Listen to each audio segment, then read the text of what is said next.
Fala galera, bem-vindos a mais um vídeo do canal. E hoje com mais um react do programa da ESPN, que vai trazer todas as informações sobre o São Paulo. Vão trazer os olhares técnicos, opiniões e, é claro, o que nós queremos ver, a possível escalação do São Paulo para esse jogo, que é um jogo bem apertado. O São Paulo vem de um histórico bem difícil, né? Não tem tido vitórias, e o Thiago Carpini, é claro, corda bamba. Nós vamos ver todas as informações no vídeo de hoje. A situação do Thiago Carpini, se ele pode ou não ser demitido, se ele vai continuar à frente do São Paulo, mas isso nós vamos ver no vídeo. Já estou deixando na descrição desse vídeo os créditos para a ESPN, e eu gostaria também que você se inscrevesse no canal e deixasse o seu like. Isso me ajuda demais. Agora, sem mais delongas, vamos ao vídeo. Carpini? Números ou ele falando? Números do Carpini, então vamos lá na tela. Antes do sair do muro, estou ansioso por esse sair do muro, vai ser maravilhoso. Saiu dos trilhos! São Paulo até a conquista da Supercopa do Brasil e depois. Até a conquista eram 5 jogos. Mas só 2 com o Carpini, não é isso? Supercopa do Brasil foi que ele ganhou do Palmeiras. Ele só tinha esse... Ah, não, ele tinha esse jogo, tinha o jogo do Corinthians, mas tinha outros, né? Não, já tinha outros antes, é verdade. O do Carpini. Então, até a conquista, 5 jogos, 3 vitórias, 2 empates. Não tinha perdido nada. Aproveitamento maravilhoso, mais de 73%, média de gols boa e gols sofridos, nenhum gol sofrido. E tem aquele asterisco lá importante no rodapé. Quebrou o tabu na Neoquímica Arena e depois empatou, ganhou nos pênaltis, mas ganhou a Supercopa do poderoso Palmeiras. Justo. Depois disso mudou tudo, porque o aproveitamento que era de 73% foi para 44%. Ele não tinha perdido e ele começou a perder. E aí? 4-4-4. O que aconteceu? Aconteceu que eu acho que ele não era nem tão genial quanto falavam antes e nem o burro absoluto que a torcida acha que ele é agora. Acho que as coisas... Ele teve os problemas que a gente falou aqui. Eu acho que ele também trouxe muitos problemas para si, pela inexperiência, pelo momento da carreira dele. E essa situação, nem tanto ao céu, nem tanto à terra. É que essa questão do mais à terra agora está pesando muito. E tem todas as fofocas que a gente falou aqui ontem, o Breler lembrou, o caso Rames, essa passagem do Carpini pelo São Paulo vai ficar marcada principalmente por isso. Muito barulho, né? Muito tumulto. Fora todos os problemas do São Paulo em campo, que a gente já falou aqui, o São Paulo está intranquilo. Está intranquilo por causa disso. Se a gente lembrar, eu não vejo que o Carpini, quando chegou no São Paulo, foi insensado esse patamar de um técnico genial. Aquela semana foi. Não, Aquela semana rolou, acho que até a Ana Maria Braga, não foi? Rolou coisa. Mas acho que ele não chegou a um patamar de, nossa, é o novo Guardiola do futebol brasileiro. Não a esse ponto. Mas o ponto do Carpini é: qual é a identidade de jogo dos trabalhos bem-sucedidos do Carpini? Eram times geralmente mais reativos, foi assim no Juventude, que ele sobe o time para a Série A, foi assim no Água Santa, que ele chega a uma final de Campeonato Paulista, era assim no Guarani, em que ele fez um bom trabalho na Série B. Então, os trabalhos do Carpini em clubes mais humildes, mais modestos, eram de times muito competitivos, de times capazes de serem intensos o tempo inteiro e, ao mesmo tempo, nunca tinham essa obrigação. Mas só podiam ser assim, né, Brilha? Pelo material que ele tinha. A esperança é que ele virasse a chave quando tivesse um São Paulo na mão. E assim, nem por isso, não eram times só ali que se retrancavam. Eram times que tinham um repertório, que conseguiam sair com a bola, mas naturalmente não eram times de muita posse de bola, não eram times dominantes, protagonistas. E no São Paulo, quando o São Paulo contrata um técnico como ele, você precisa também entender as características do treinador. O treinador sempre jogou dessa forma, sempre valorizou isso. E internamente vai se fazer uma grita para colocar um jogador como o Rames, que naturalmente compromete esse estilo. Eu não estou falando que o único problema do trabalho do Carpini é o Rames, mas só para um contexto, para entender que, às vezes, o que o São Paulo esperava do Carpini é algo que ele ainda não ofereceu na carreira, que ele vai precisar ter mais repertório ou trabalhar em times que, mesmo mais modestos, vão exigir isso dele, um jogo um pouco mais elaborado, um pouco mais de posse. E hoje é o cenário em que o Carpini talvez possa ser Carpini de fato.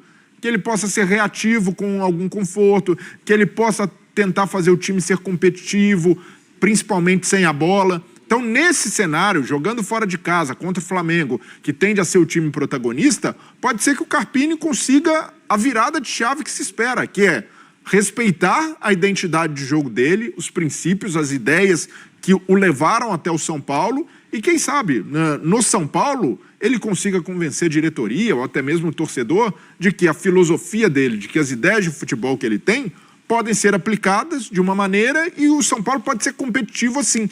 Eu vejo que o Carpini começou a se perder quando ele começa a trair essas convicções, em que o São Paulo deixa de ser intenso, em que o São Paulo, de certa forma, para jogar com a bola, perde segurança defensiva, para encaixar o Rames, ele perde um jogador lá na frente para fazer recomposição. Então, quando o técnico traz suas próprias convicções, é o começo do fim. Então, o Carpini hoje, no Maracanã, ele tem condições de retomar muito do que o fez ser bem-sucedido como treinador. E eu acho que ele começa a se perder também. Tem algumas partes que são erros dele, como qualquer técnico, mas ele começa a se perder quando ele fica um tempão sem o Caleri. Aí tinha o André que estava chegando agora, Sim. começa a fazer os seus golzinhos, que é o que se espera do André.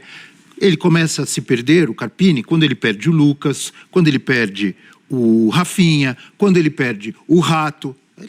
Aí que técnico não vai se perder no São Paulo? Mas a pergunta lá era... Quando ele é quase que obrigado a colocar Rames Rodrigues. A pergunta lá era onde ele começou a se perder. Isso tem uma cronologia.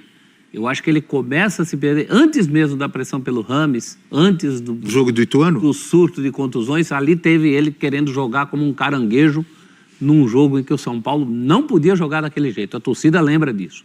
Foi a primeira vez. Então, como a pergunta era onde começou, imagino que seja em função do tempo, embora onde tenha a ver com lugar, não com tempo, mas enfim, tá subentendido aí pela língua portuguesa moderna, né? Eu acho que chamar o professor Pascoal. O primeiro foi a falha dele, acho que foi uma coisa muito dele.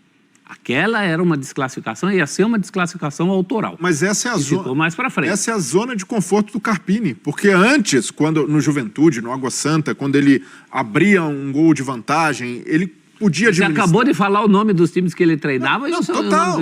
E era o Ituano lá em Itu, pelo amor de Deus. O Ituano ganhou um jogo no campeonato do Corinthians. Até um profissional bem sucedido, que o cara faz isso a carreira inteira como técnico e dá certo. Até ele virar a chave, não é porque ele não sabe... Mas ele tá aí para virar a chave. Não é porque ele não sabe a grandeza do São Paulo. É porque isso requer tempo, requer experiência, porque ele não estava pronto para esse desafio. Eu vou ser o chato repetitivo, Abel. Não, mas você tem Ele que ser. precisava ter ganho mais experiência, mais rodagem, passado por outros clubes, por outros desafios, para poder adicionar a bagagem dele, ao baú que ele carrega consigo de ideias, de jogadas, o seu livro de jogadas, playbook. Ele tinha que ter rodado mais para chegar no São Paulo, gente. Eu estou batendo nessa tecla desde que ele foi anunciado. E fui um dos poucos que fiquei aqui batendo contra quando, naquela semana, exaltaram-no como se fosse o novo Tele Santana. Calma, que não é por aí. Mas eu não acho que ele chegou a ser exaltado a esse ponto. Foi exaltado, o carpinismo, estou carpinizado, os torcedores falavam. Gente, calma. Aí fui xingado, bateram de todo jeito. Ele não estava pronto para ser técnico do São Paulo. Os desafios são muito grandes. As exigências são diferentes daquelas que ele teve antes. Ele precisava ter passado por outros clubes, crescido na carreira para chegar no topo no São Paulo, que é gigante e que exige o máximo dos técnicos. Ele não está pronto ainda para isso. Por isso ele se perde, por isso ele toma caminhos errados. Às vezes acerta, às vezes pode errar. Acho que hoje ele pode fazer um bom jogo no Maracanã, mas o São Paulo exige outro tipo de coisa. Como você disse, um histórico, uma ideia de jogo, um conceito de futebol, uma filosofia que traga algo diferente do que ele fazia no Água Santa e na Juventude. Temos as prováveis escalações de Flamengo e São Paulo, para a gente continuar aqui a nossa análise. Jogo, deixando a marca de artilheiro. Tricolor do Morumbi, também só vou falar 2 hoje. Pita, o São Paulo de Pita e o São Paulo de Pedro Rocha. E basta. E já que eu falei aquele lá, Valdipério, Getúlio, Oscar, Dário Pereira e Marinho, Almir, Renato e Everton, Paulo César, Serginho e Zé Sérgio. Esses dois times, o Flamengo era campeão do mundo de 81, o São Paulo era a máquina, bi-paulista de 80 e 81. Eles abriram a temporada de 82 com 2 jogos. 3-2 Flamengo de virada em São Paulo, 4-3 Flamengo no Rio. É mole? Então eu falei que ia falar 2 nomes, mas você falou um nome maravilhoso, eu vou repetir. O São Paulo que vai ao Maracanã hoje é o São Paulo de Serginho Chulapa, de Sérgio Bernardino, da camisa verde e branco, o maior artilheiro da história do tricolor do Morumbi, Serginho Chulapa. Hoje, o São Paulo com Thiago Carpini, não sei por quanto tempo. Rafael no gol, Igor Vinícius, Arbolenda, Diego Costa e Wellington. Pablo Maia, Seleção Brasileira, Alisson, Luciano. Luciano gosta de jogo grande, hein? Gosta. Ele gosta de meter gol nesses jogos, gosta de provocar adversário. Galopo tem sido muito pedido pela torcida tricolor. Ou Michel Araújo. Ferreirinha. Vou mudar meu palpite, hein? Ferreirinha vai jogar? E o Calerão? Caleri sempre tem gol. Meu Deus, meu palpite tá mudando, hein? Depois dessas falas do Breiler, fala do Eugênio, Caleri escalado, professor lembrando o Serginho Chulapa. É isso aí, galera. Este foi mais um vídeo para o canal. E como vocês viram, a provável escalação do São Paulo é essa.